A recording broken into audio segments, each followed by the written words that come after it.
Alors salut à tous. Analyse à la fois sur le plan naturel et surnaturel de la nomination, on va pas parler d'élection, mais la nomination du nouvel imposteur du Vatican moderniste, pseudo Léon XIV. On va voir tout ça. Et un certain donc Robert Prévost.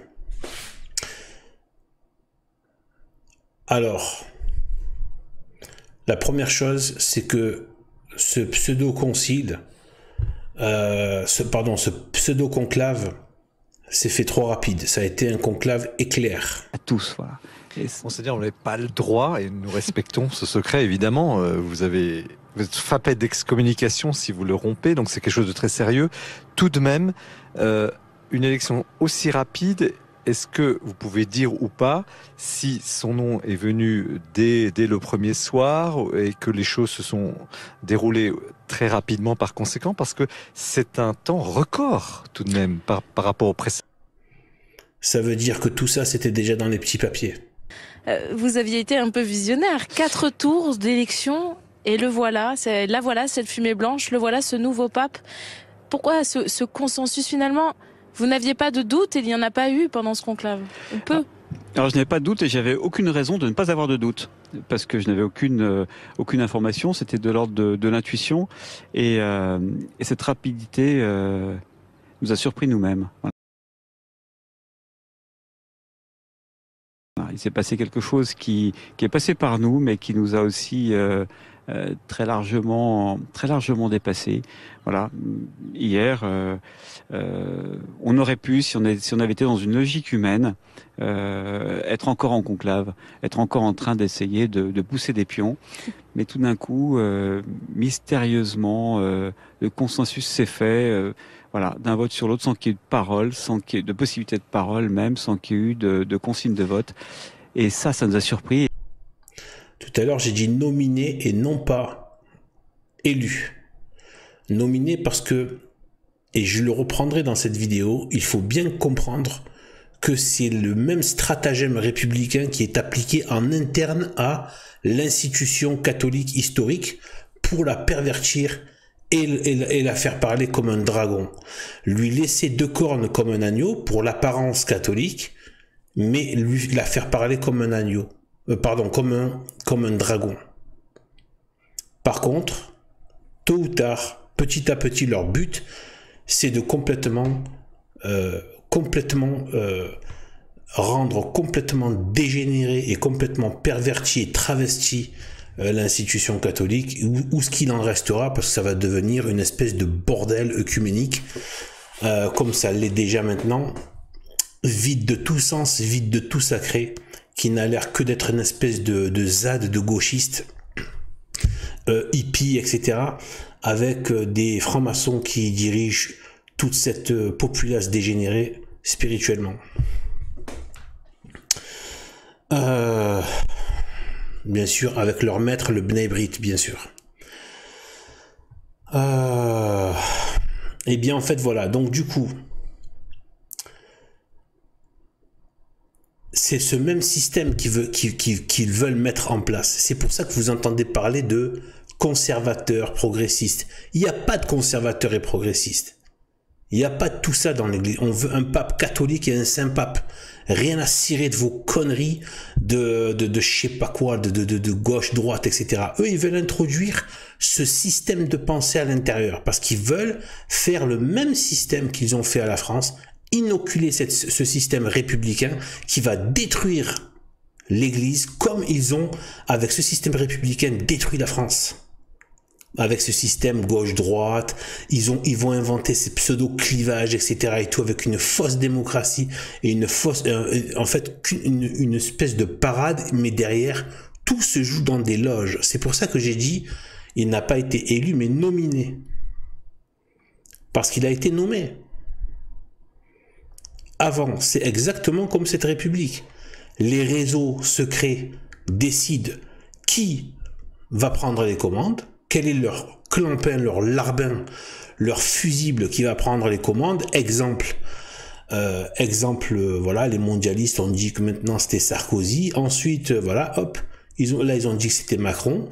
Et on le voit avec tous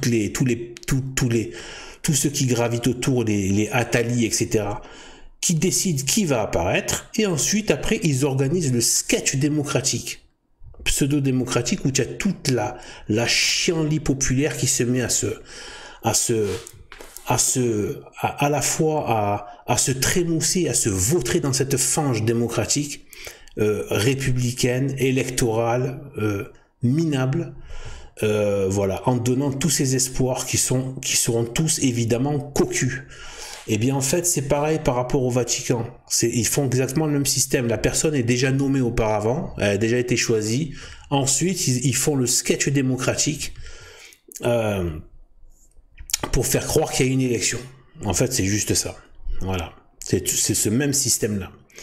Donc déjà, trop vite. Élection, pseudo-élection éclair, parce que c'était déjà nommé d'avance, évidemment. Ensuite, sa figure. Moi, la première impression que j'ai eue, dès que je savais que ça commençait à sortir, machin, je voyais fumée blanche. Ces cafards gardent les apparences de ce qui est traditionnel. Eh bien, voilà, dès que j'ai vu sa figure, c'était une image d'ailleurs, il avait la tête, c'était un peu petit, mais la première chose qui m'est venue, je dis, il est sombre. Je sais pas, sa tête, elle est sombre en fait. Il y a une sombre, c'est pas une question de couleur, sa tête, elle faisait sombre.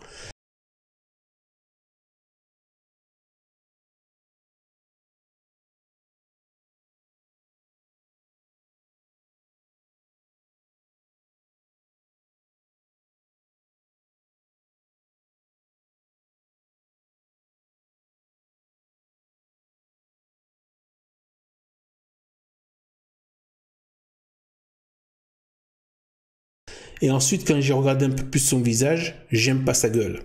Et sa tête, en fait, elle a une perfidie, il y a des tensions perfides dans sa figure.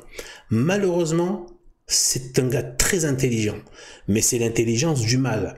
Donc c'est quelqu'un de très intelligent qui arrive à donner un aspect presque de côté moelleux, chamallow à ces tensions perfides. Parce que moi, j'arrive à le voir.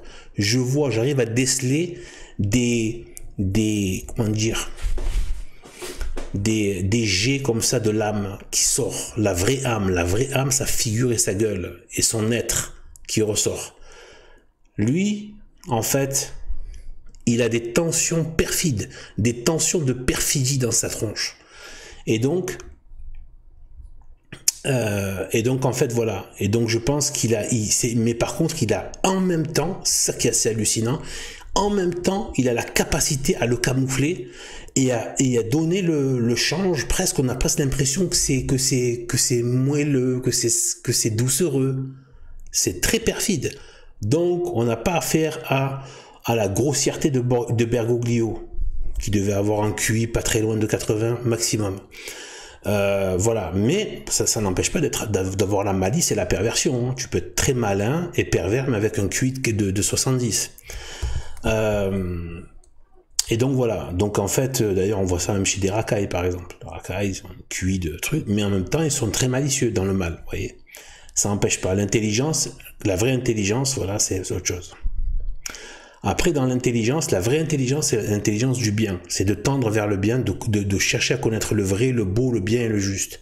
Sauf qu'il y a aussi une grande intelligence, et là on se rapproche de Satan, c'est l'intelligence qui choisit le mal. La forte intelligence, mais qui choisit le mal. C'est terrible. Ça donne les Nietzsche, ça donne les Michel Onfray, c'est-à-dire des races de diables, des races de serpents. C'est la forte intelligence pour le mal.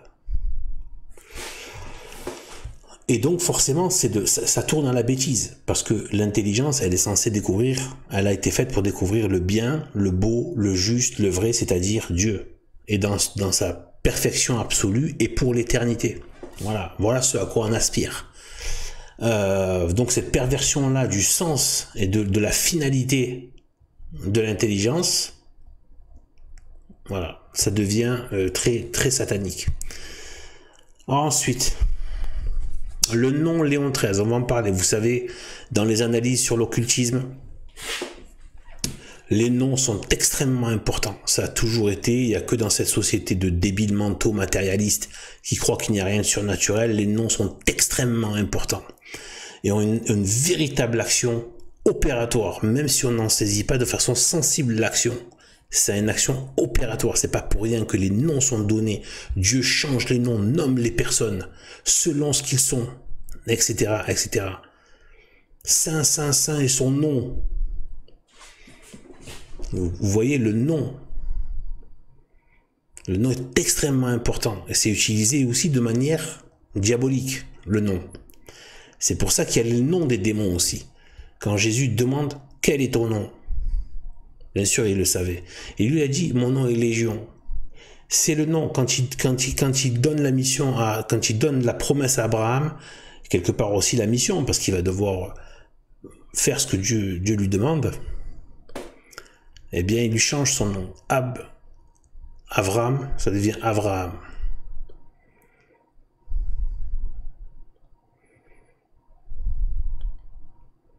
Père d'une multitude de nations, la promesse.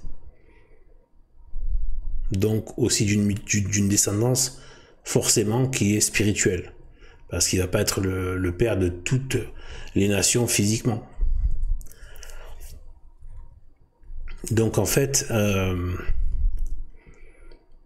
voilà. Eh bien, donc là on est dans les noms. Donc le nom, en termes de perfidie, d'abord il faut comprendre. Donc pour moi, je vous dis de suite, c'est une insulte. En fait, ça relève de l'ordre de l'insulte, de la perfidie et de la moquerie. Mais les gens croient que se moquer, c'est forcément le côté Cyril Hanouna, le côté Lagaffe ou Bigard. Etc. ou la bouffonnade, les bouffonneries gauchistes. Eh bien, en fait, il y a la moquerie comme ça, mais dans les affaires diplomatiques, les insultes se font par des actes plus que par des paroles. Vous voyez ? Quand à un moment donné, je crois que, par exemple, voilà, en fait, la façon dont ils traitent les personnes, c'est une façon... C'est un langage en fait. On parle du langage diplomatique, mais c'est aussi dans les actes. On le voit même dans le travail. Dans le travail, quand on méprise quelqu'un, parfois, qu'est-ce qu'on fait? On lui change de poste pour le mettre au placard. On l'a insulté. Au lieu de lui dire FDP machin, en fait, on le met dans une... Ou alors on va le mettre sous... On le sait très bien, ils le savent très bien qu'ils vont te mettre sous la direction d'un minable, d'un petit chef minable, qui te vaut pas, d'un point de vue expérience, d'un point de vue personnalité, etc., qui te vaut pas, mais qui va être ton chef. C'est une façon de te saloper, de t'humilier, ben c'est pas la bonne humiliation, comme dans la chrétienté. C'est une humiliation salace. C'est fait pour dégrader. Alors que l'homme ne se développe pas plus que dans l'humiliation devant Dieu. Et de demeurer humble avec les hommes. Voilà. Mais l'humiliation devant Dieu, c'est au contraire, c'est vivifiant, structurant, rassérénant, c'est vivifiant, c'est fortifiant, ça remplit carrément la finalité de notre être. Et on se développe avec cela. Donc voilà. Eh bien en fait, c'est de l'insulte. Et donc à ces niveaux-là, on n'insulte pas avec des gros mots. D'accord, on insulte avec des actes et des paroles et des phénomènes, des faits. Les actes insultent. D'ailleurs, ce jour-là, il y a eu 2 insultes. Donc l'insulte que je vais traiter ici du pseudo Léon XIV.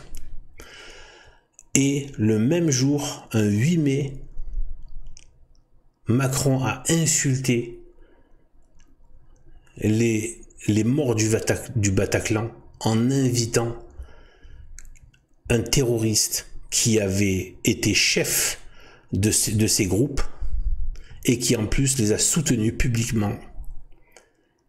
Imaginez, vous voyez bien que c'est pas le père, c'est pas le berger du pays. Comme s'il y avait encore besoin d'exemples, d'explications, mais voilà, vous imaginez un père venir, ceux qui ont tué ses enfants, qui ont massacré ces enfants, de venir inviter l'assassin, boire un peu en ami et boire un pot avec lui. Vous imaginez un peu le niveau de saloperie? Mais ils le font exprès de scandaliser. Tout le sens moral qu'on a, ils veulent le scandaliser. On est entré dans un système diabolique. C'est-à-dire même le petit sens moral naturel qui reste dans l'homme, ils veulent le scandaliser, le saloper, le truander, le mettre mal à l'aise, que rien de naturel, parce qu'il y a la loi de Dieu dans notre système moral naturel. Il y a déjà la loi de Dieu. Ils veulent saloper ça, ils veulent pas qu'on soit dans notre vie normale naturelle. Ils le sentent qu'il y a encore cette loi naturelle qui est là, qui plane dans les esprits. Même le peu qui reste encore aujourd'hui, ils veulent le saloper. Ça, pour moi, c'est la pire chose qu'il ait faite. Même si je sais que la majorité des gens du Bataclan étaient des gros gauchistes. Mais n'empêche, sans parler de ça. C'est un truc de gros bâtard. Et quand je dis bâtard, le mot est faible. C'est horrible, en fait, c'est ça. Je peux vous dire que même la tribu la plus primitive d'Amazonie, elle a plus de dignité, de logique, de bon sens que ça. Voilà. Et de respect minimum du peuple. Vous voyez? Donc ça, c'est passé le même jour. Pour moi, c'est pas un hasard. Le même jour. Nomination de cet imposteur, de ce nouvel imposteur, Léon XIV, et la venue du terroriste arabe musulman syrien accueilli en ami par Macron. Donc c'est pour dire que les gens peuvent insulter sans te dire un gros mot. Ils t'insultent dans la façon de se comporter ou des actes carrément posés. Ils t'insultent de cette manière-là. Ça, c'est des trucs, voilà, on le voit dans le monde professionnel, politique, etc. C'est comme ça qu'on insulte des gens par des actes. Mais on le voit aussi dans des fois, même dans des rapports familiaux. Hein.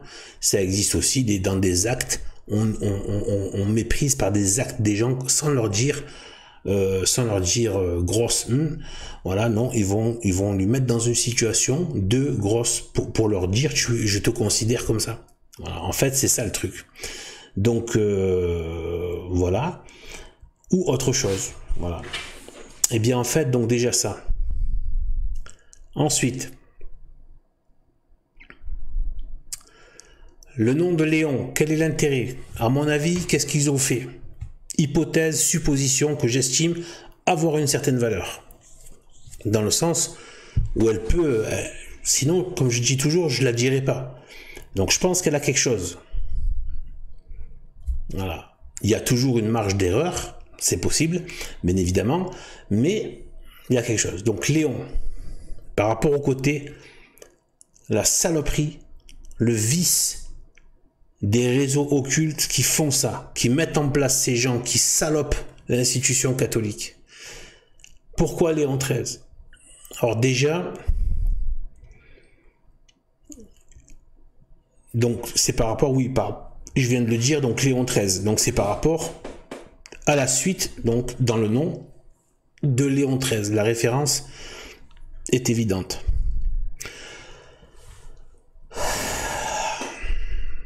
Donc Léon XIII. Léon XIII, c'est celui qui a eu la vision prophétique et qui a entendu les échanges entre le diable, Satan et Jésus. Nous sommes le 13 octobre 1884. Le pape Léon XIII vient de célébrer la messe au Vatican. S'ensuit une réception où il reçoit des invités, enfin, ce qui est assez classique, des personnes venues le saluer. Tout d'un coup, il lève les yeux au-dessus d'une personne et il reste comme absorbé entre terreur et émerveillement. Donc tout le monde comprend qu'il se passe quelque chose. Léon XIII racontera plus tard avoir eu une vision qui suivait donc un curieux dialogue deux voix qui venaient comme du tabernacle. La première qui était la voix gutturale de Satan, disant d'une façon orgueilleuse « Je peux détruire ton Église ». Et une voix très douce, celle du Christ, lui répondant « Tu le peux, fais-le donc ». Satan lui demande du temps entre 75 et 100 ans et un plus grand pouvoir sur ceux qui se mettent à son service. Et Jésus lui répond « Tu as le temps, tu auras le pouvoir ». Fais avec cela ce que tu veux. C'est déconcertant quand même comme dialogue. Hein, voilà. Alors ensuite, Léon XIII voit la terre plongée dans les ténèbres et des démons comme sortant de l'abîme pour s'attaquer à l'Église et détruire les œuvres de l'Église. Ça, dans sa vision, c'est très très clair. Saint Michel apparaît alors et refoule les démons dans à tel point qu'il a obligé toute l'Église, même pendant la messe, de dire l'exorcisme et l'appel, l'invocation à Saint Michel Archange. Toutes les messes, il a demandé aux fidèles de les lire, et toutes les messes du dimanche de réciter alors je sais pas si c'est que le dimanche, mais en tout cas voilà, c'est sûr, au moins le dimanche, de réciter par le prêtre l'exorcisme qu'on appelle maintenant de Léon XIII, la prière d'exorcisme de Léon XIII. Suite à cette vision prophétique où il a entendu, et il parlait quoi? De détruire l'Église. Je peux détruire ton Église. Il me faudra juste 75 ou 100 et 100 ans, ou 100 ans, 75, 100 ans,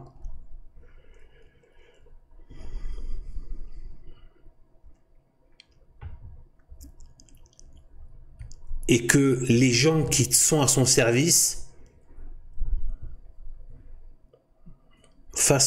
avancent plus le travail, quoi. C'est-à-dire les modernistes. C'est-à-dire tous les faux catholiques qui ont pris des soutanes, qui appartiennent à des loges, qui appartiennent tout simplement au bordel gauchiste, au communisme, à d'autres sectes, au modernisme tout court. Et donc, moi j'avais déjà dit dans une vidéo, par rapport à cette prophétie, en 1884 de mémoire, et donc en fait ça tombe pile poil au niveau de 75 ans avec Vatican II. Satan a dit 75 et 100 ans. Et 100 ans, 75 ça tombe pile avec Vatican II, et 100 ans ça tombe avec les rencontres d'Assise de Jean-Paul II. Wojtyla, le faux, l'imposteur. Assise, ça a été l'abomination de la désolation, le pseudo-vicaire du Christ qui se met à prier avec les démons. C'est-à-dire, ça a été la grande apostasie, ça a été les rencontres d'Assise en 1984-85 comme ça. C'est tombé pile poil, Vatican de 75 ans, 100 ans, Assise. Dieu, c'est toujours pareil, quand il y a les idoles, quand il y a les faux cultes, Dieu déserte, c'est la désolation. D'où l'abomination de la désolation. C'est la désolation, Dieu se retire. Il ne va pas cohabiter. La majesté de Dieu veut qu'il ne cohabite pas avec les démons.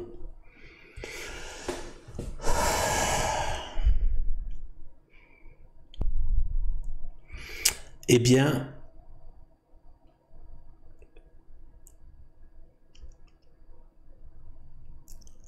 là, c'est là que faut repenser à l'insulte. Ça fait référence à l'immonde Bergoglio qui, quelques jours avant sa mort, s'était amusé. À mon avis, c'est un affront, un manque de respect et une saloperie qu'il est allé dire, qu'il est allé soi-disant se recueillir sur la tombe de Pidis, lui l'ultra-moderniste qui déteste les traditionalistes, et ils savent très bien que Saint Pidis est la référence du traditionalisme et qui a combattu les modernistes et qui en plus est toujours la référence des traditionalistes. Je suis sûr qu'il est allé l'insulter, en plus il est allé habillé comme un plouc laïque. À mon avis, c'est une hypothèse, que Dieu l'a châtié pour ça, instantanément. Là, il est allé trop loin. Et en fait, là, ils sont en train, donc, du coup, maintenant de parler, donc de sortir un vrai pape. Donc ils sont en train d'aller chercher les papes, les vrais papes d'avant Vatican II. Eh bien, c'est comme pour dire, donc là le coup de Léon XIV, suite de Léon XIII, c'est comme pour dire Satan a gagné. C'est une sorte d'insulte, une sorte de pied de nez, de moquerie. Que celui par qui est venue cette prophétie, il reprenne son nom, il se le donne à ceux qui ont détruit l'Église. C'est une moquerie satanique. Pas terminé. Gros morceau. Comme par hasard, les tractations, évidemment, vous le savez, sauf si vous êtes un gros demeuré, gros naïf du système, là, qui comprend rien à rien. Vous savez très bien que c'est du pipeau, les tractations, oh, il y avait fumée noire, tout ça. Tout ça, c'était pour le sketch. C'était limite du Hitchcock pour le suspense cinématographique. C'était tout cousu d'avance. Tout vu d'avance. Eh bien,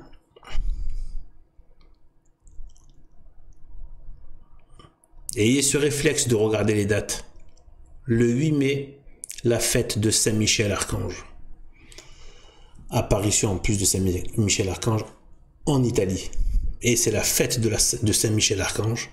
Or, c'est Saint-Michel-Archange que Léon XIII, dans son exorcisme, suite à sa vision prophétique, a demandé et de prier pour qu'il intervienne, pour protéger l'Église.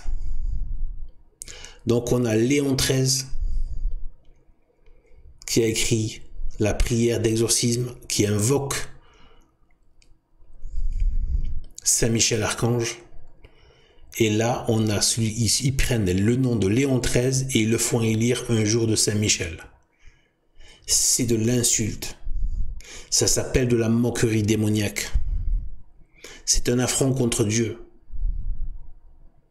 Donc, moi je vous dis, voilà, certains diront, ah mais c'est peut-être la Providence, parce que la Providence a permis d'envoyer le bien dans l'Église, justement, c'est la preuve que la Providence est en train de réparer l'Église. Ok, d'accord, admettons que c'est vrai cette bouffonnade. Admettons. Eh bien alors qu'ils rétablissent l'exorcisme. Qu'ils remettent la communion dans la bouche et pas dans la main. Qu'ils interdisent les mariage, de pseudo-mariage remarié, communion des mariés divorcés, rebordélisés, quoi, tout ça. Eh bien, voilà, qu'il parle contre l'avortement, qu'il stoppe cette immigration musulmane, qu'il dise non à l'immigration musulmane en Europe, c'est la suffocation, il y en a, voilà. Qu'il rétablisse la messe de toujours, Saint Pie V, me semble-t-il.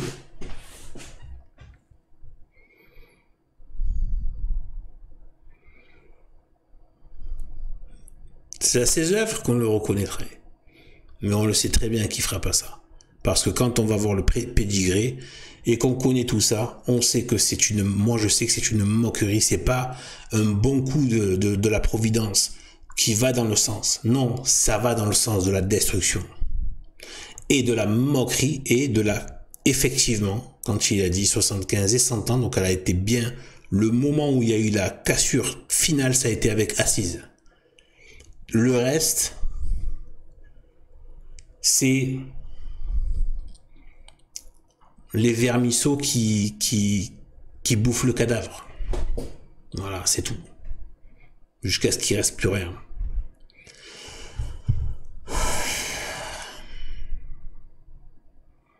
Voilà, comme maintenant, voilà, la France est morte officiellement en 1905. Il restait encore des choses avant. 1905, c'est fini. Après, c'est que tous les parasites et les vers qui viennent sur le cadavre. Coloniser le cadavre. Attention, Dieu peut susciter une résurrection. Il a tout pouvoir. Mais, dans la logique, à l'instant T, c'est ça. Ensuite,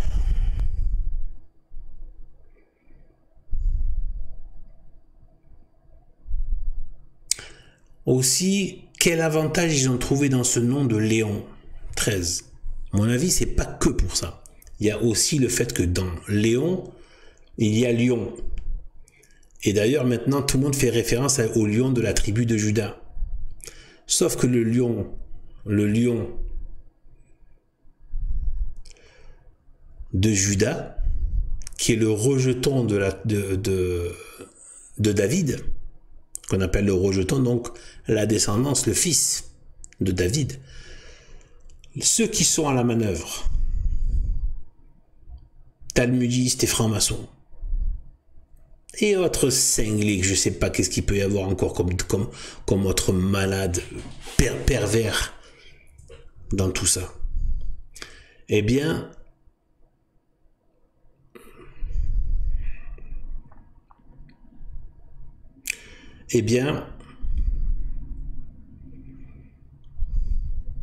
c'est qu'en fait, eux, ils sont en train, à mon avis, d'annoncer quelque part, avec le côté lion, Léon, ils sont en train d'annoncer pas le Christ, l'avènement qui a eu lieu, mais ils sont en train d'annoncer l'antéchrist.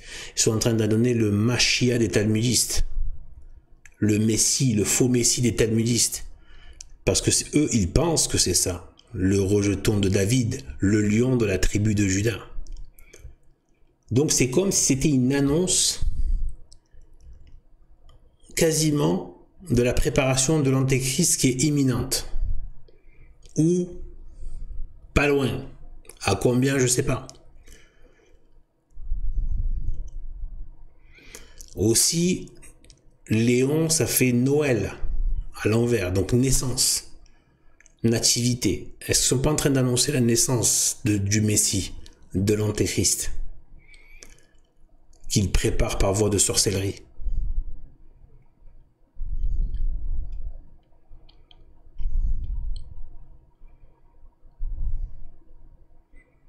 Donc, ce nom fait référence au lion de Juda, le rejeton de David, que ni les talmudistes ni les francs-maçons reconnaissent dans Jésus-Christ. Mais à venir, l'antéchrist ou le Machia, selon comment on voit les choses, l'angle de vue. Donc je pense qu'il y a quelque chose de l'ordre d'une annonce liée à la nativité. Noël à l'envers, Léon le lion, la naissance du lion de la tribu de Juda, selon les talmudistes et selon les francs-maçons. Selon les kabbalistes, les occultistes, les sorciers, dans toutes ces sectes qui peuvent avoir des différences, mais qui convergent dans un même but. Certaines branches, mais voilà, il y a la même finalité en fait, au fond.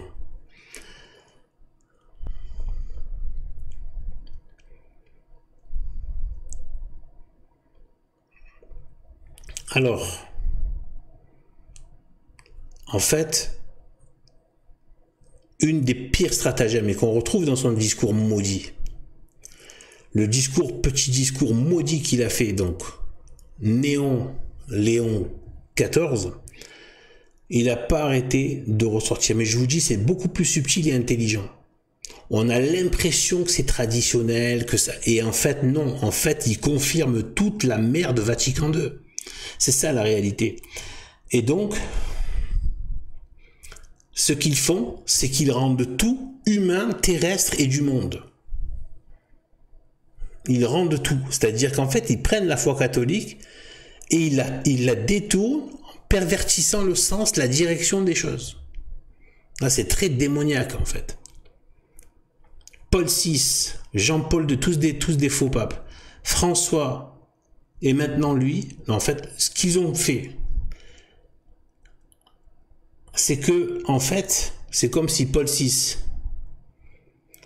d'abord, c'est comme si Jean 23 avait planté la mauvaise graine livrée dans la vigne du Seigneur. Paul VI, une fois que l'arbre a poussé, Paul VI, enfin, c'est-à-dire dans l'arbre, en même temps, il y a un arbre dans le jardin de Dieu, l'Église catholique. Ils ont planté, Jean 23 a mis un poison à l'intérieur. Vatican II. Il a lancé Vatican II, c'est le début. Paul VI, ça a été de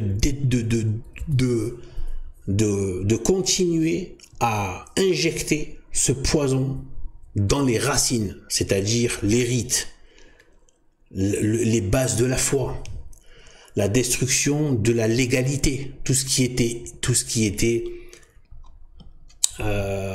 illégal avant devient légal, etc., etc. Donc détruire le droit catholique.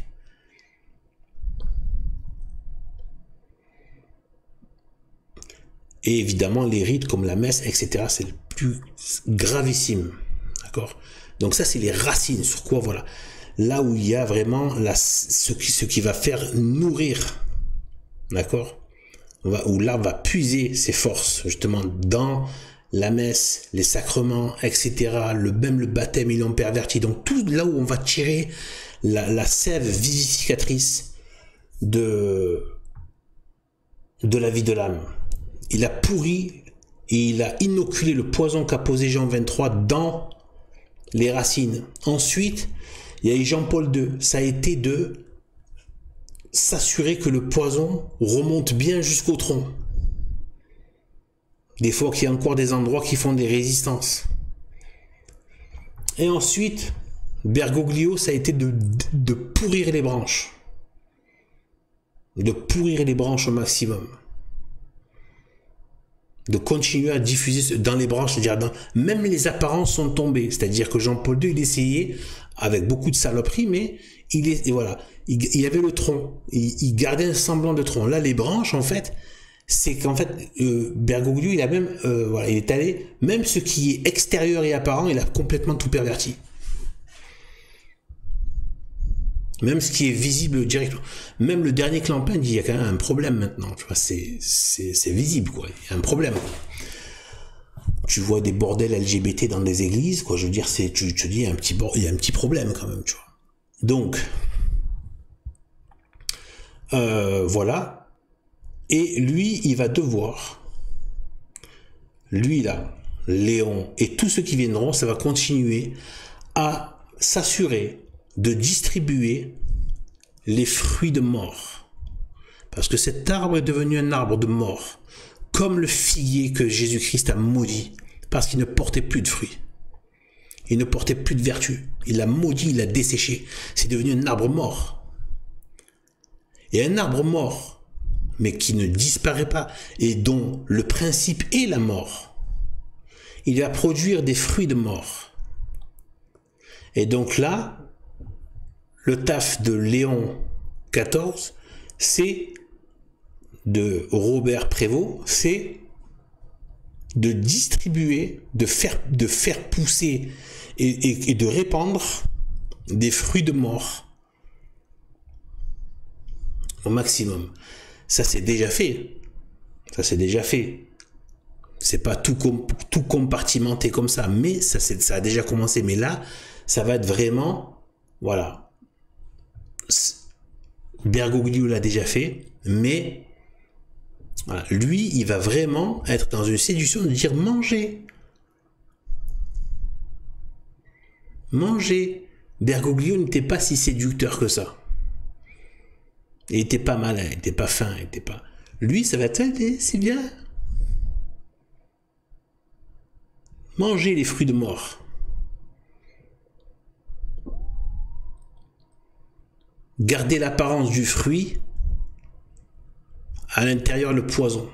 Le même poison qu'a planté Jean 23, qui devient maintenant un fruit de mort. Et c'est ça qu'ils veulent diffuser au maximum. Ça avait déjà commencé, mais là, ça va être la grande récolte. la grande vendange.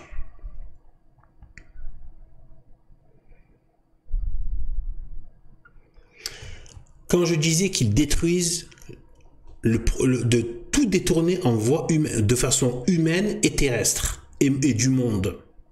Sachant que chez un catholique, le mot le monde, c'est péjoratif, c'est pas bien le monde. Le monde, pas dans le sens de la création. Ça, c'est le monde dans le sens de la création, bien sûr, on est bien avec et tout, enfin, c'est de Dieu, tout ça. Mais quand on parle du monde, dans le sens, le monde avec l'esprit du monde, qui est l'esprit de Satan et des concupiscences et des passions humaines mauvaises et du péché, ça c'est le monde mauvais.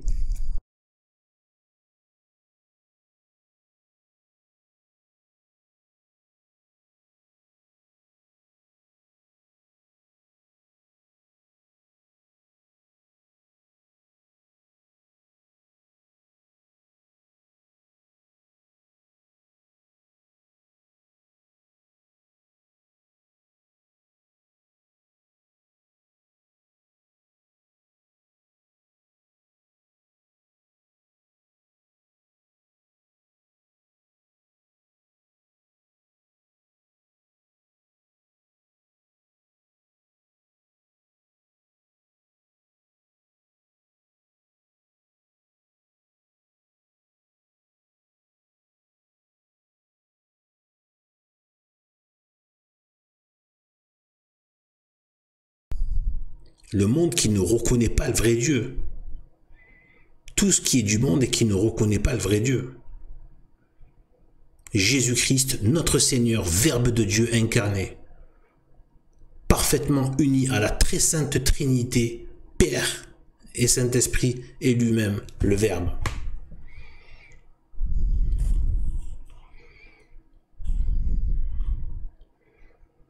Eh bien, la foi, c'est quoi les trois grandes valeurs théologales? Théo. La foi, l'espérance, la charité. La foi en Dieu, elle se transforme sous couvert de charité en foi dans l'homme. C'est les droits de l'homisme maçonnique. Ils pervertissent la foi en Dieu à la foi en l'homme. Si vous regardez bien, Dieu est absent maintenant. Des aspirations, de l'adoration. Il n'y en a que pour l'autre, l'amour. Et si au moins c'était vrai. C'est faux et c'est hypocrite. Parce que l'homme sans Dieu n'aime pas son prochain. Il va juste se donner une espèce d'hypocrisie sociale. C'est tout. Mais il n'y a que en Dieu et par Dieu et pour Dieu qu'on aime bien et convenablement et de façon ordonnée son prochain. Et même ses ennemis. Mais c'est pas un amour naturel. Ils ont complètement évacué la question de l'amour de la grâce, la charité qui est surnaturelle. Il ne s'agit pas d'être hypocrite en charité. Il s'agit d'avoir la charité surnaturelle qui vient de Dieu.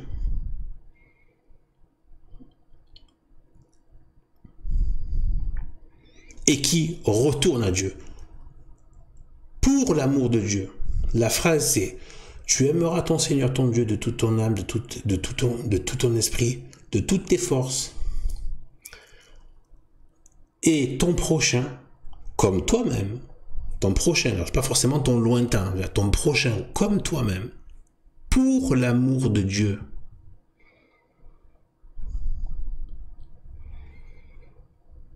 Dans cette secte maudite, vous n'avez pas remarqué qu'il ne parle jamais de la fraternité entre catholiques?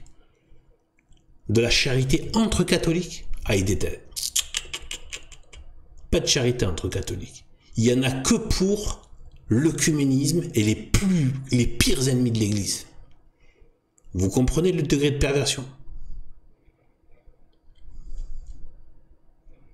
On nous fait mépriser Dieu et notre prochain au nom de l'amour du lointain et de l'ennemi. C'est gravissime, c'est démoniaque. J'essaie de le transmettre, ce niveau en fait de compréhension des choses, de ce que Chesterton, j'en ai déjà parlé ailleurs, appelait le sentimentalisme diabolique. Tout le monde prétend à la charité, même les pires ordures. D'ailleurs, c'est un sport international que de prétendre à la charité pour faire les pires saloperies. Donc on ne peut pas se permettre de donner et de prêter donner du crédit à n'importe quel clampin, n'importe quel pervers qui vient prétendre à la charité. Nous, on a la charité chrétienne catholique, de l'enseignement catholique qui est enseigné entre Saint-Pierre et Pie XII. Hors de cela, nous ne connaissons aucune charité. Et celle-là, elle est la meilleure, la plus belle, la plus grande, parce qu'elle est en Dieu et pour Dieu. Et elle est la charité. Et elle n'est pas hypocrite. Alors, il faut savoir que eux, ce qu'ils veulent, dans toute chose, comme ils ont fait pour la France, c'est de détruire l'hôte. Ils sont comme un parasite qui vient dans un hôte, un corps, et il va le détruire petit à petit. Mais sans que le corps puisse se défendre. Et il peut se faire passer pour le corps lui-même. D'ailleurs, ça ressemble aussi un peu au cancer, cellules cancéreuses, qui font partie qui sont intégrées aux cellules, mais qui se mettent à détruire les cellules saines. Mais elles sont toujours des cellules du corps. Mais elles se mettent à détruire. Vous voyez ce que je veux dire? Leur but, comme ils ont fait pour la France, c'est de détruire par la perversion, plus que par la brutalité. Ils utilisent la brutalité et la saloperie et la terreur, mais plus par la perversion. Ils veulent détruire petit à petit en gardant les apparences, si bien que tu ne te rends même pas compte qu'on est en train de bousiller toute ta baraque, toute ta maison. Cet oiseau est un vrai salaud. Regardez ce bébé coucou qui éjecte ses rivaux du nid. Les coucous sont de véritables squatteurs puisqu'ils pratiquent ce qu'on appelle le parasitisme de couvée. La plupart des oiseaux font leur nid, y pondent leurs œufs et élèvent leurs petits pour les voir prendre leur envol. Mais le coucou ne veut pas se fatiguer à faire tout cela. Il a donc développé une stratégie sournoise. La femelle coucou se pose près du nid d'un autre oiseau qui vient de pondre ses œufs. Quand cet oiseau quitte son nid pour aller chercher à manger, elle entre alors dans le nid et avale un des œufs pour y pondre le sien à la place. Quand l'oiseau revient, tout semble normal. Il y a toujours le même nombre d'œufs et il commence alors à couver celui du coucou comme si c'était le sien. L'œuf du coucou va alors éclore quelques jours avant les autres et le poussant coucou en sortant pousse tous les autres œufs hors du nid. Il peut ainsi recevoir toute l'attention de sa mère adoptive et une seule femelle coucou peut pondre jusqu'à 25 œufs dans 25 nids différents. Et si la mère adoptive malgré elle refuse de s'occuper du petit coucou, alors la femelle coucou viendra l'agresser et l'obliger à prendre soin de son petit bébé. C'est d'ailleurs pour cette raison qu'on appelle cocu un homme qui s'est fait tromper par sa femme, puisqu'en vieux français, coucou se disait cocu.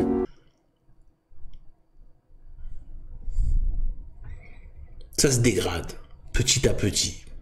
Une fissure par-ci, de l'humidité par-là, ça s'affaisse ici. Il y a des mythes dans cette poutre. Là, ça va pas trop.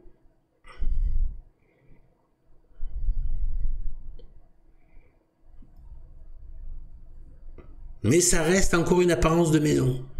Ouais. Et c'est ce qu'ils font. Ils vont, donc, et petit à petit, leur but, c'est que la transition ne se remarque pas. C'est ça qu'ils veulent. Quand les gens se rendent compte de quelque chose qui ne va pas, ils n'ont pas les moyens intellectuels de pouvoir aller chercher à la vie, à le quotidien, le taf, l'aliénation par le travail, qui est trop forte. Aujourd'hui, c'est de l'aliénation. C'est pas le travail en lui-même qui est problématique, c'est l'aliénation par le travail, avec les temps de trajet, le milieu du travail qui est aliénant, selon les cas. Donc c'est pour ça qu'il faut vraiment éviter des secteurs très malsains à ce niveau-là. Tout ça, les gens n'ont pas, voilà. Mais quand ils se rendent compte dans leur fort intérieur qu'il y a un truc qui va pas, ben ils abandonnent. Et c'est exactement ce que voulait cette secte. C'est que tu apostasies. Et que tu embrasses un culte droit de l'homiste, matérialiste et naturaliste. Voilà. Il n'y a pas les moyens pour faire les connexions. Du coup, ben lui ou elle, ben ce sera en fonction de son âme, ce qu'elle a choisi. Dieu sonde les cœurs et les reins. Donc Dieu saura parfaitement qu'est-ce que cette âme mérite, selon comment elle meurt à la fin. Mais c'est ce qu'ils veulent, c'est ce qu'ils causent. À plein d'endroits, il est dit qu'il y a des gens qui causent la chute des autres. Il y a des gens qui vont en enfer à cause de la séduction des autres. C'est pas une petite affaire, c'est grave. Donc oui, il y a des gens, c'est pas qu'ils sont forcément innocents parce qu'ils ont donné leur consentement. Mais quand même, ce consentement a été, il y a eu la participation d'un tiers pour le pousser à ce consentement. Donc c'est démoniaque, c'est ce qu'a fait le diable avec les démons, qui étaient des anges, qui leur a dit de se rebeller contre Dieu aussi. Puis ensuite, il a fait la même chose avec les humains. Avec Adam et Ève, etc. Et ça continue jusqu'à aujourd'hui. Donc en fait, ce qu'ils sont en train de faire là aussi, c'est... Donc il y a un lien aussi par rapport à... En fait, au pseudo-tradi, qui va garder une apparence de traditionnaliste, avec des apparences pseudo-extérieures. Genre, il va remettre une espèce de cape rouge, des petites chaussures rouges de temps en temps, etc., etc. Tout ça pour faire croire qu'il est tradi, soi-disant. Mais en fait, non. En fait, ils sont en train de refaire le même coup que Benoît XVI. Et donc, mais en pire. Voilà, en pire. Benoît XVI, c'était quoi? Déjà, Benoît XVI, c'était le même procédé. C'est-à-dire qu'en fait, il y avait en tout cas un procédé similaire. Parce que ils ont repris un vrai pape de l'ancien, d'avant Vatican II, donc de la vraie Église, qui était Benoît XV. Et là, ils l'ont appelé, donc, et là, ils ont pris Benoît XVI. Ouais. Donc, ils ont, chaque fois, là, ils reprennent un pape, mais un vrai pape de l'ancienne, de la vraie Église. Et ils font semblant, c'est pour donner une référence comme quoi c'est l'Église de toujours. Ça leur donne aussi le prétexte de se dire c'est l'Église de toujours. Là, regardez, ils font toujours référence à Benoît, à Benoît XV, à Léon XIII. Vous voyez, c'est vraiment toujours exactement comme Mathieu Lavana, Arnaud Dulouche, etc. C'est-à-dire de prétendre à la tradition. C'est tout à fait normal, il fallait s'y attendre. Ils n'allaient pas laisser la tradition aux vrais traditionalistes. Il fallait qu'ils envoient leurs immondes et perfides modernistes venir se faire passer pour des traditionalistes. Eh bien, voilà par rapport à Benoît XVI. Et donc, et le lien qu'il y a avec ce Léon XIV, Léon XIII, avant Vatican II, Léon XIV, Vatican II, Benoît XV, avant Vatican II, Benoît XVI. Après de Vatican II, et pour donner un petit côté tradit. Pareil. Ils ont tout salopé de façon grossière avec Jean-Paul II, les trucs dégueulasses, embrasser le Coran,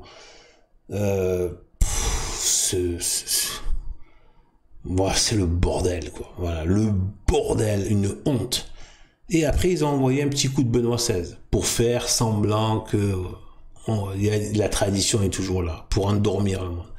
Et après, ils ont renvoyé pire encore, Bergoglio, le gros crétin malicieux, et qui a été d'une salasserie moderniste, ébahissante. C'est ébahissant. Tu restes quoi? Et là, hop, mais non, regardez, c'est pas le bordel moderniste. Regardez, on va vous remettre un petit pseudo-machin, pseudo-tradi qui, en fait, comme Benoît XVI, est un véritable moderniste, carabiné, acharné, et qui va tout faire en loose dé et en salopio en arrière-plan. Alors, tout en maintenant en premier plan, trois petites conneries du style et en fait, ça salope tout, ça fait que du modernisme en mode cafard, en traître. Donc,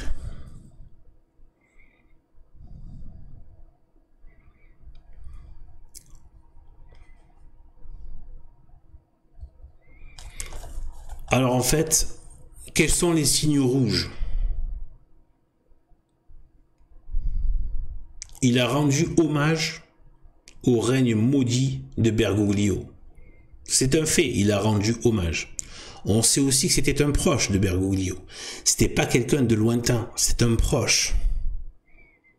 Moi, je soupçonne même que c'était un des cerveaux de Bergoglio, parce que Bergoglio, il était trop débile. En fait, c'était un malin, un pervers, un gros moderniste, un destructeur, un souilleur de l'Église, mais il n'avait pas l'intelligence nécessaire pour tenir le cap. Et en fait, il fallait qu'il y ait des cerveaux plus subtils qui lui donnent deux, trois aiguillages pour que ça, voilà. Sinon, lui, il est capable d'aller dans le décor tellement il est crétin, tellement il est dingue dans son modernisme. Donc en fait, lui, il devait être un des cerveaux qui viennent et qui l'aiguillonne un peu quand son QI n'est pas assez, voilà, ne lui permet pas de rester, voilà. Et donc voilà, donc il a rendu hommage, donc il valide. Ensuite, voilà, il y en a même qui disent que voilà, il est pour, même des références certaines, hein, qui disent qu'il est pour continuer François Bergoglio.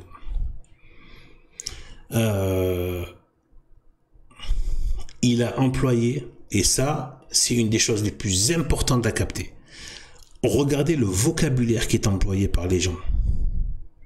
Il y a des mots qui reviennent tout le temps. Si vous allez dans le milieu des New Age, vous allez voir les mêmes choses. Les mêmes mots, les mêmes trucs qui vont revenir. De partout, c'est pareil. Dans la bouche des talmudistes, des maçons, des musulmans, chacun selon ses trucs, des évangélico-protestants. Vous allez avoir les mêmes mots qui vont revenir. Il y a des vocabulaires. Il y a le vocabulaire moderniste. Retenez dialogue, ouverture, paix dans le monde. Il les a tous dit. L'ouverture, paix dans le monde. On sait très bien ce que ça donne, l'ouverture. Ah oui, non, dialogue aussi. Dialogue, ouverture, paix dans le monde. Discours de gauchiste, le dialoguisme, alors qu'il dialogue avec personne, évidemment, comme Bergoglio ne dialoguait avec personne. Il faisait semblant, comme les gauchistes font semblant de vouloir de la pluralité, mais ce sont les premiers à la détruire. Donc, dialogue, ouverture, paix dans le monde. En gros, ça veut dire dialoguons. Non, ça veut dire s'ouvrir à tout ce qui n'est pas catholique et le laisser entrer dans la bergerie pour tout pourrir à l'intérieur et tout détruire. Inviter les ennemis à détruire ce qu'il y a à l'intérieur. Sachant que maintenant, les ennemis sont évidemment les bergers qui ouvrent la porte parce qu'ils deviennent eux-mêmes des mercenaires, comme disait le Seigneur. C'est plus des bergers, là maintenant on a affaire à des mercenaires qui travaillent avec les loups pour livrer le troupeau au loup. On sait à quoi ça mène tout ça. Ça mène à plus d'immigration, plus de submersion de la démographie musulmane au détriment de la démographie catholique. Quel pape aujourd'hui, un vrai pape, dirait oui, vu l'état d'apostasie, d'athéisme et de peu de foi, de quasiment plus, etc., de dire que c'est chouette de faire venir des millions de musulmans.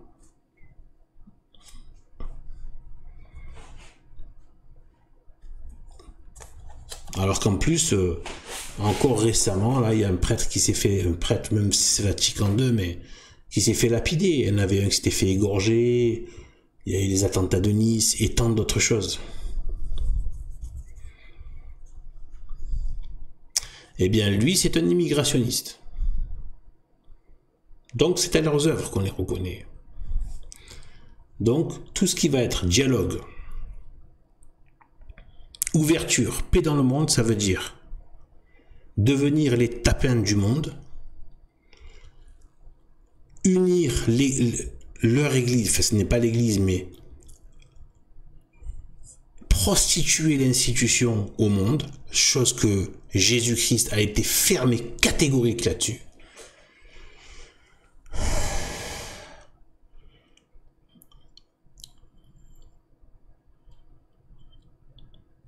je vous donne ma paix. Il a bien dit, ce n'est pas la paix comme celle du monde, justement. Il a dit, mais je vous donne ma paix, je vous laisse ma paix. Donc la paix du Christ, c'est pas la paix du monde. Et d'ailleurs, le monde ne donne pas la paix. C'est pas vrai. C'est comme pour le dialogue. Ils prétendent au dialogue. Ils prétendent à la paix dans le monde. Ils prétendent à l'ouverture. Mais en fait, ils sont ultra fermés. Mais fermés au bien, fermés à la vérité. C'est pas fermé à l'erreur. Ça, c'est bien d'être fermé à l'erreur. D'être fermé au mal, d'être fermé au péché. On sait ce que ça va donner. Dialogue, paix dans le monde, ouverture. Ça va donner Pachamama. Prière avec des bouddhistes. Prière avec des protestants. Donner des gages et même se prostituer aux protestants. En adaptant leur pseudo-liturgie avec celle des protestants. Devenir les tapins des protestants.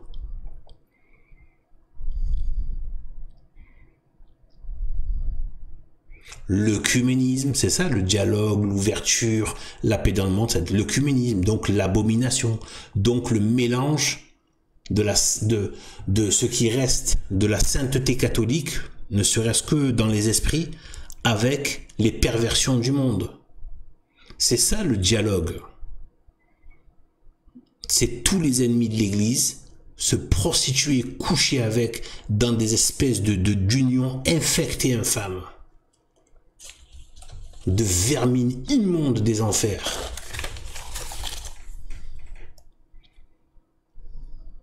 C'est quoi encore?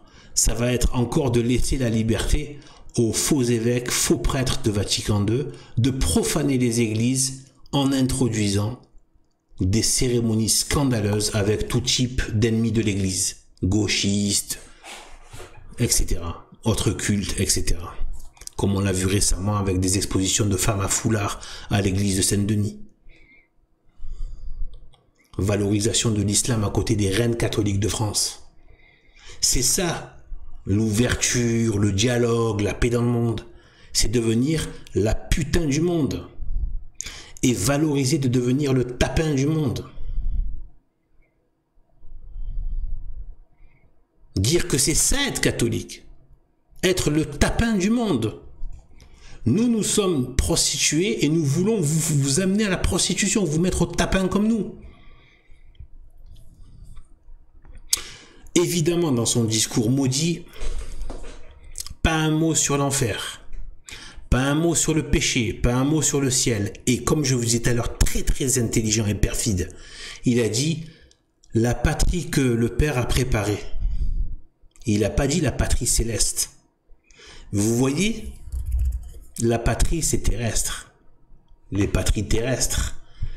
Donc il a donné l'impression qu'il parlait de ce que Dieu a préparé pour nous dans la vie après la mort, mais en disant la patrie que Dieu nous a préparé pour nous.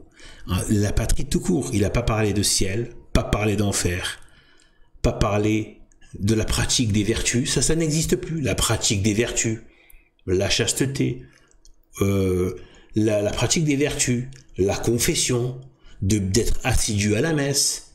Non, il n'y a pas de tout ça. C'est la paix dans le monde, plus d'immigration, plus de machin, plus d'aller vers l'autre et aller se tapiner chez les autres, etc., etc. On parle dialogue. Va dialoguer comme un petit tapin. Tu seras un bon catholique. Quand tu seras devenu une bonne petite grosse merde. Le con des autres. Donc en fait...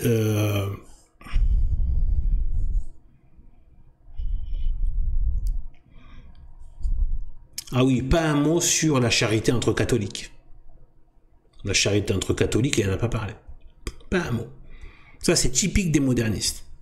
Ne jamais développer la charité entre catholiques. Et la protection face aux attaques extérieures. Comme si l'Église ne devait pas se défendre. Et nous, donc, en tant que communauté, on ne devait pas chercher à se défendre. C'est de la folie.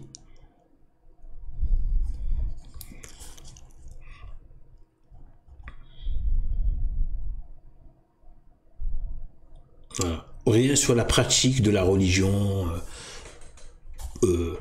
voilà, sur le péché, sur la vie après la mort, sur mourir en état de grâce. Rien. Il n'y a pas. Ah, c'est un projet de la France insoumise. C'est de l'islamo-gauchisme immigrationniste et je ne sais quoi, et œcuménique et mixité, mélange. C'est tout ce bordel républicain en fait.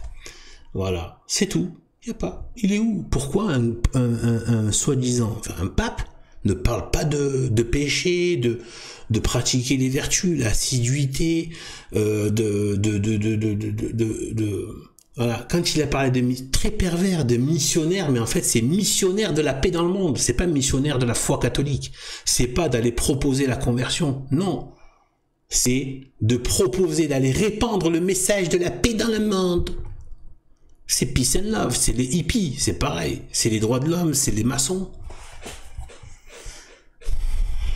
C'est même le soi-disant Machia, le soi-disant Messie des Talmudistes, qui est censé aussi, comme le pseudo-grand monarque, d'ailleurs ce sont, à mon avis, ce sont les mêmes entités qu'il y a que le démon prépare, et bien en fait ce sont des figures qui sont censées apporter la paix dans le monde. Mais vraiment, même chez les Talmudistes, ils disent que ce sera un prince de paix, le Messie, leur Messie.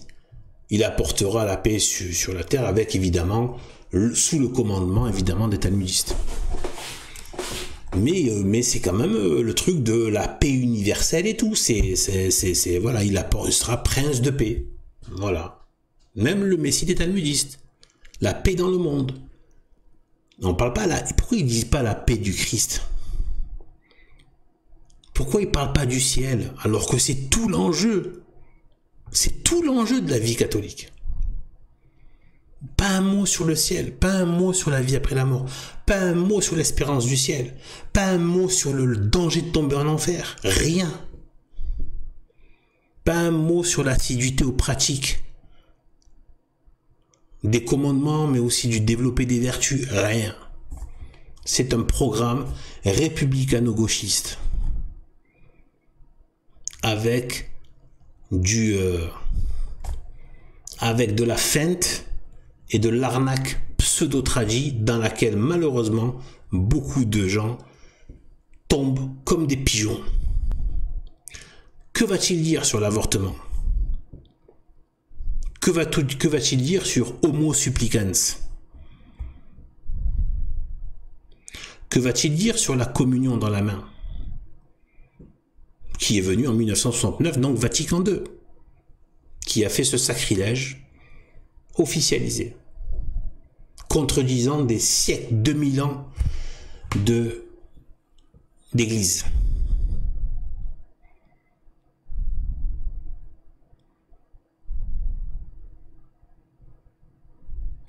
Quand on parle de donner l'hostie, bon, vous inquiétez pas avec ces cafards, il n'y a pas de présence réelle.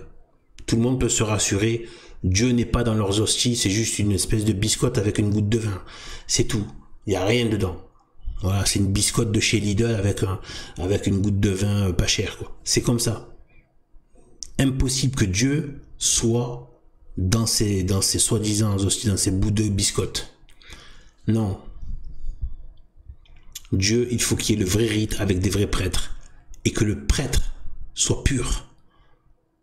Et que le rite soit pur. Et comme il a été ordonné par l'Église, pas par Vatican II qui est une secte maudite anti-catholique, eh bien, cette communion, cette donnée, mais symboliquement, dans l'acte symbolique écoutez bien, ces gens ont autorisé de donner l'hostie à ce qu'on appelle des divorcés remariés. Mais c'est pas vrai, c'est même pas le remariage est illégal. Donc quand tu as un rapport avec une femme avec laquelle tu n'es pas marié, mais même si tu t'es marié civilement, même si tu as trouvé un crétin de faux prêtre qui t'a marié, le premier mariage n'est pas dissolu. Tu es encore sous la loi de ce mariage qui est un sacrement, qui ne peut pas être défait. Donc si toi, tu vas contre ça, et que tu décides d'avoir quand même des rapports, c'est des rapports adultères. C'est comme si tu avais fait cocu à ton ancien partenaire, de manière sale, dans le cadre d'un mariage. Et que tu viennes dans cet état, en tant que, donc dans un état de péché mortel. D'avoir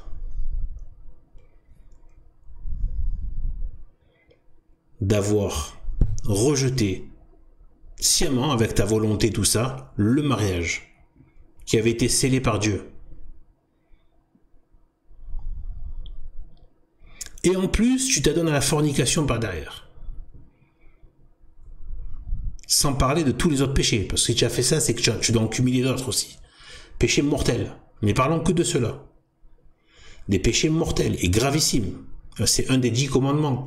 Et beaucoup de gens ne se rendent pas... Moi, j'ai étudié un peu ça pour savoir par rapport à tu ne convoiteras pas la femme de ton voisin. En fait, c'est que... En vérité, c'est pas que par rapport au mariage. C'est en gros, pour résumer, c'est tu peux pas avoir de rapport intime avec une femme avec laquelle tu n'es pas marié. C'est ça que ça veut dire. Voilà. Donc, même si deux personnes qui n'ont aucun lien de mariage, qui pratiquent la fornication, eh bien, admettons, il a convoité, il a voulu donc la